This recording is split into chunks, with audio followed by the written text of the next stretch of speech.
नमस्कार, welcome to study IQ. मैं हूं प्रशांत धवन। नाउ ईरान ने एक मैसिव अटैक किया है इजराइल पर। लोग एक्चुअली यही सोच रहे थे कि क्या ईरान नसरुल्लाह की डेथ का बदला लेगा। ईरान ने कहा तो था कि इजराइल को भुगतना होगा, बट लोग यही सोच रहे थे कि ईरान करेगा क्या लास्ट टाइम की तरह फिर से ये बहुत सारे मिसाइल्स बरसाने की कोशिश करेंगे और फेल हो जाएंगे।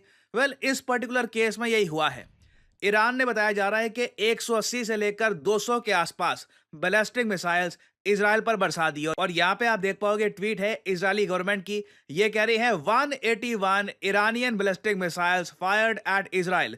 और इजराइल ने इसके बारे में ट्वीट करी है कि 181 मिसाइल्स इनके देश पर बरसाए गए। जो विजुअल सामने आए हैं अभी आपको दिखाऊंगा, लिटरली लग रहा था कि स्काई फॉल है, लग रहा था कि इजराइल में कई लोग मारे जाएंगे। बट इजराइल ने देखिए अपने देश में इतने सारे बॉम्ब शेल्टर्स बना रखे हैं, और ये बात इजरायली गवर्नमेंट ने दुनिया को बताई है कि 10 million 1 crore Israelis bomb shelter में थे, जिसकी वजह से एक भी इजरायली नागरिक की मौत नहीं हुई। जो मैं आपको विजुअल्स दिखाऊंगा अभी, जिस तरीके से बैलिस्टिक मिसाइल्स गिरे हैं ऑल ओवर इजराइल, ये मैं कहूंगा किसी मिराकल से कम नहीं है कि एक भी इजरायली नागरिक की मौत नहीं हुई। और यहाँ पे आप देख पाओगे, ये आपके सामने दृश्य हैं ईरान के मैसिव अटैक के ऑल ओवर इजराइल।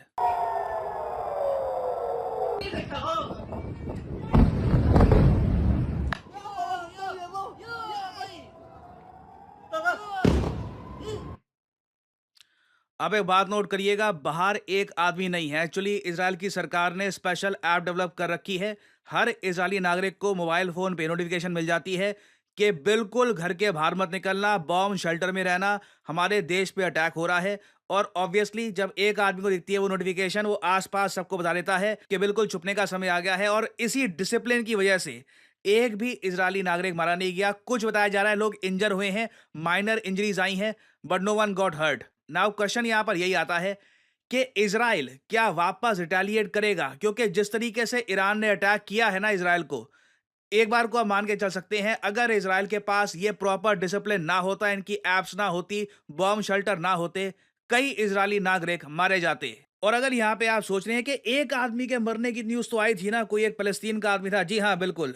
अजीब बात देखिए कि इजराइल का एक भी आदमी नहीं मारा गया, एक फलस्तीनियन आदमी था जेरिको में, ये मरा है, और ये भी बहुत अनफॉर्चुनेटली मरा है।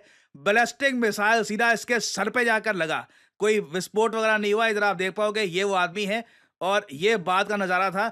ये जो मिसाइल है ये फटा नहीं ईरान का, सीधा उसके सर पे जाके लग गया and he died over there. 40,000 के आसपास फलस्तीनियंस मार दिए हैं इजराइल ने, एक यहाँ पर ईरान ने भी मार दिया। अब यहाँ पे आपका सवाल आएगा, मगर ईरान करने की कोशिश क्या कर रहा था फिर। देखिए, ईरान बताया जा रहा है कि इन्होंने मोसाद के हेडक्वार्टर्स, इजराइल के मिलिट्री बेसिस, ये सब टारगेट करने की कोशिश करी है।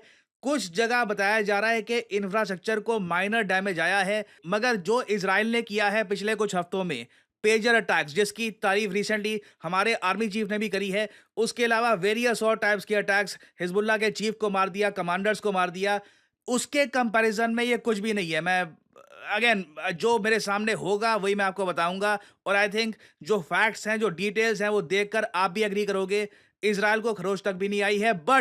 बट मुझे यहां पर यह बोलना पड़ेगा, यूएस ने इस बात को लेकर भी ओपन स्टेटमेंट दी है, ईरान को भुगतना होगा जो इन्होंने किया है, they will have to suffer. इधर आप देख पाओगे, यूनाइटेड स्टेट्स ऑफ अमेरिका ने ओपनली कहा है कि सिवियर कॉन्सिक्वेंसेस, बहुत ही बड़े परिणाम भुगतने होंगे ईरान को। अब ईरान भी सोच रहा होगा, आदमी एक नहीं मारा, और अब यूएस भी इजराइल के साथ कह रहा है कि इनको कॉन्सिक्वेंसेस भुगतने होंगे। ये कॉन्सिक्वेंसेस यूएस कह रहा है कि इसमें इजराइल और यूएस दोनों की पार्टिसिपेशन होगी, और दे विल मेक श्योर कि ईरान रिग्रेट करे कि इन्होंने ये अटैक किया क्यों है। और मुझे यहाँ पर थोड़ा बहुत बोलना पड़ेगा कि ईरान के आज के समय जो नए प्रेसिडेंट बने हैं ना, प्रेसिडेंट मसूद, लगता नहीं है कि इनके पास प्रॉपर एक्सपीरियंस है, ये प्रॉपरली समझ पा रहे हैं इजराइल और वेस्टर्न कंट्रीज को। क्योंकि आप खुद ही देखिए इनकी हाल ही में स्टेटमेंट क्या आई है। आप सबको पता है कि हमास का जो लीडर था, उसे ईरान की धरती पर इजराइल ने मारा था, ये पूरी दुनिया जानती है। नाउ ईरान के प्रेसिडेंट कहते हैं कि हमें अश्योरेंसेस दी गई थी, यूएस और यूरोपियन यूनियन ने ईरान को कहा था कि देखिए, हमास का लीडर ठीक है, इजराइल ने मार दिया, आप रिस्पॉन्स नहीं दोगे उसका, आप रिएक्शन में कोई अटैक नहीं करोगे इजराइल पर, उसके बदले में ना हम एश्योर करेंगे कि अब इसके आगे कोई वायलेंस नहीं होगा। उसके बाद फिर पेजर अटैक होता है, हिजबुल्लाह के चीफ को मार दिया जाता है, कमांडर्स को मार दिया जाता है, और फिर ईरान के प्रेसिडेंट आके कहते हैं कि देखिए यूएस, यूरोपियन यूनियन के जो वादे थे, जो उनके प्रोमिसेस थे ऑफ ट्रूस के, अब देखिए अब शांति होगी, अब हमास के चीफ को मारने के बाद आप भी कुछ मत करना, इजराइल भी कुछ नहीं करेगा, बस पीसफुली रहते हैं। ये सब फॉल्स था। तो बेसिकली इनको बेवकूफ़ बनाया गया, इनको गलत एश्योरेंसेस दिए गए, इनको बोला गया कि अब कुछ आगे अग्रेशन नहीं होगा, उसके बाद मैसिव अग्रेशन किया, और अब ईरान ने जो फिर से इनके पास एक ही ट्रिक है, मिसाइल्स बरसा दो, ये मिसाइल्स बरसा दिए हैं।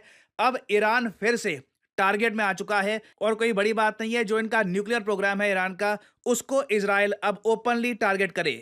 नाउ अगर फ्यूचर में और एस्केलेशन होती है, इजराइल जिस तरीके से कह रहा है कि ईरान ने बहुत बड़ी गलती कर दी है और अब ये पे करेंगे, ईरान भी सोच रहा होगा गलती, अभी एक आदमी नहीं मारा, फिर भी एक बहुत बड़ी मिस्टेक हो गई है इनसे। खैर इजराइल डेफिनेटली कुछ ना कुछ बड़ा करेगा ईरान के अगेंस्ट, मोस्ट प्रोबेबली इनके न्यूक्लियर प्रोग्राम के अगेंस्ट। हमें इस सबसे क्या इम्पैक्ट होगा? सबसे बड़ा इम्पैक्ट ऑलरेडी हम देख रहे हैं, कच्चे तेल की कीमतें बढ़नी शुरू हो गई है। इससे देखिए पूरी दुनिया को एक इम्पैक्ट फील होगा इन्फ्लेशन का। ऑलरेडी हमने देखा है कि ऑयल प्राइसेस 4% बढ़ गए हैं, और अभी तक इजराइल की मिलिट्री ने ईरान पर कोई डायरेक्ट अटैक, इनके जो ऑयल रिजर्व्स हैं वहां पर कोई डायरेक्ट अटैक अभी तक किया नहीं है। अगर इसी तरीके से तेल की कीमतें बढ़ती हैं, इससे देखिए भारत के बजट पे इम्पैक्ट पड़ेगा, हमारी ग्रोथ पे इम्पैक्ट पड़ेगा। कोई बड़ी बात नहीं है, ग्लोबल स्टॉक मार्केट में एक बड़ी करेक्शन भी आ जाए इसकी वजह से। तो आने वाले कुछ हफ्ते मैं कहूंगा बहुत ही इंपॉर्टेंट रहने वाले हैं। हमें क्लोजली मॉनिटर करना होगा कि इजराइल क्या कह रहा है, इजराइल क्या करने का प्लान कर रहा है। और अगर मैं आपको बता दूं, इजराइल ने एक डायरेक्ट अटैक कर दिया ईरान पे, उस पर्टिकुलर केस में रशिया की डायरेक्ट एंट्री हो सकती है इस कॉन्फ्लिक्ट में। रशिया एक बहुत ही बड़ा सपोर्टर है ईरान का, इवन चाइना। तो ये दोनों देश आ सकते हैं ईरान के डिफेंस में, क्योंकि ये दोनों देश ईरान को गिरने नहीं देंगे। तो आने वाला समय बहुत ही इंटरेस्टिंग होगा, मेजर डेवलपमेंट सामने आएंगी। I will make updated videos for you all. और फाइनली यहाँ पे मैं आप लोगों से एक सवाल पूछूंगा। देखिए भारतीय वायुसेना को मिल चुके हैं एक नए एयरफोर्स चीफ। आपको बताना है कि who is the new air force chief of India. ये है यहाँ पे आपकी ऑप्शंस, राकेश सिंह, एपी सिंह, महमूद अली, या फिर none of the above. Comment section में करिए उत्तर। जो लोग देंगे सही आंसर, उनकी कमेंट को मैं हार्ट दे दूंगा ताकि बाकी लोग समझ पाएं कि सही उत्तर क्या है। एंड फाइनली आपके लिए एक इंपॉर्टेंट मैसेज, आप किसी भी एग्जाम की तैयारी कर रहे हैं, study IQ is with you. तो कमेंट सेक्शन में जाइए। अगर आप यूपीएससी एग्जाम की तैयारी कर रहे हैं तो यहाँ पे आप जो फाउंडेशन कोर्स है ये परचेज कर सकते हैं। उसके अलावा उत्तर प्रदेश PSC, उसके अलावा बिहार PSC, इसके एग्जाम्स भी अवेलेबल हैं, तो ये भी आप कर सकते हैं परचेज। सिंपली यहाँ पे आपको जो भी एग्जाम जिसके कोर्स आप परचेज करना चाहते हैं, इसके लिंक पर करिए क्लिक, और यहाँ पे आपको जो प्राइस लिखा है, never ever pay this price, simply यहाँ पर कोड डालिए PD10 and the prices will start following and you will enjoy massive discounts. किसी भी कोर्स में you can use the code PD10 and save your hard earned money. So इसी note के साथ ये है वीडियो का अंत। Thank you for listening, and as I always say, may the gods watch over you.